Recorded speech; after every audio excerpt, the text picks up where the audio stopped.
स्वाभिमानी शेतकरी संघटनेचे रविकांत तुपकर वेगळी चूल मांडण्याच्या तयारीत आहेत। राजू शेट्टी आणि रविकांत तुपकर यांच्यामधील वाद पुन्हा पेटलाय। आगामी लोकसभा निवडणुकीत बुलढाणा मतदारसंघामधून लढणार असल्याची घोषणा रविकांत तुपकरांनी केली आहे। तसंच त्यांनी राजू शेट्टींवर गंभीर आरोप सुद्धा केलेला आहे।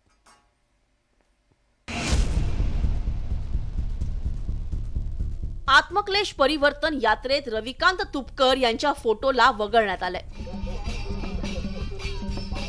राजू शेट्टींचे समर्थक असलेले स्वाभिमानी शेतकरी संघटनेचे विदर्भ प्रांत अध्यक्ष प्रशांत डिक्कर यांनी शेवगावातून आत्मक्लेश परिवर्तन यात्रेला सुरुवात केली आहे। या यात्रेतल्या पोस्टरवर रविकांत तुपकर यांचा नसलेला फोटो बरंच काही सांगून जातो। त्यातच राजू शेट्टी यांनी मुंबईत उद्धव ठाकरेंची भेट घेतल्यानंतर स्वाभिमानी शेतकरी संघटनेतील धुसफूस चांगलीच वाढली आहे।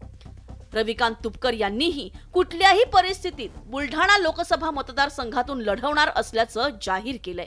ऐनवेळी राजू शेट्टी भूमिका बदलतात, त्यामुळे मागील विधानसभा निवडणुकीत लढता आलं नाही असा गंभीर आरोप रविकांत तुपकर यांनी केलाय। मी जोरदार लोकसभेची स्वतंत्रपणाने तयारी केली। ऐनवेळी काँग्रेस राष्ट्रवादी सोबत युती झाली आणि ही बुलढाण्याची जागा आम्हाला मिळाली नाही, तेव्हाही मला निवडणुकीपासून थांबावं लागलं। काही हरकत नाही। तर आता असे स्वतंत्र लढायची घोषणा प्रत्येक वेळी होते आणि ऐनवेळी कोणासोबत तरी युती होते, त्यामुळे लोकांमध्ये संभ्रम निर्माण होतो। आताही वर्तमानपत्रातून किंवा टीव्हीच्या माध्यमातून बातम्या येतात की हातकणंगलेची जागा महाविकास आघाडीने सोडली, या पक्षाने सोडली, त्यामुळे शेतकऱ्यांमध्ये एक संभ्रमाचं वातावरण आहे। रविकांत तुपकर यांच्या आक्रमक पवित्र्यानंतर स्वाभिमानी शेतकरी संघटनेच्या प्रतिक्रियेकडे सगळ्यांचं लक्ष लागलं होतं।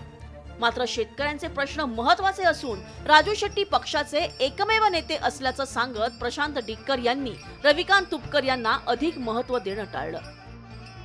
आमचे सर्व महाराष्ट्रातले स्वाभिमानी शेतकरी संघटना ही राजू शेट्टी साहेबांची संघटना आहे। सर्व शेतकऱ्यांचे आणि कार्यकर्त्यांचे आमचे एकच नेते आहेत, ते राजू शेट्टी साहेब आहेत।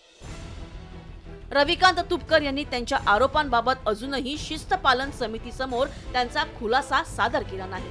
परिणामी राजू शेट्टी विरुद्ध रविकांत तुपकर यांच्यातला संघर्ष थांबण्याचं नाव घेताना दिसत नाही। त्यातच रविकांत तुपकर लोकसभा निवडणूक लढवणार असल्यानं हा वाद विकोपाला जाणार असल्याचं स्पष्ट होतंय। राहुल खंडारे, न्यूज 18 लोकमत, बुलढाणा।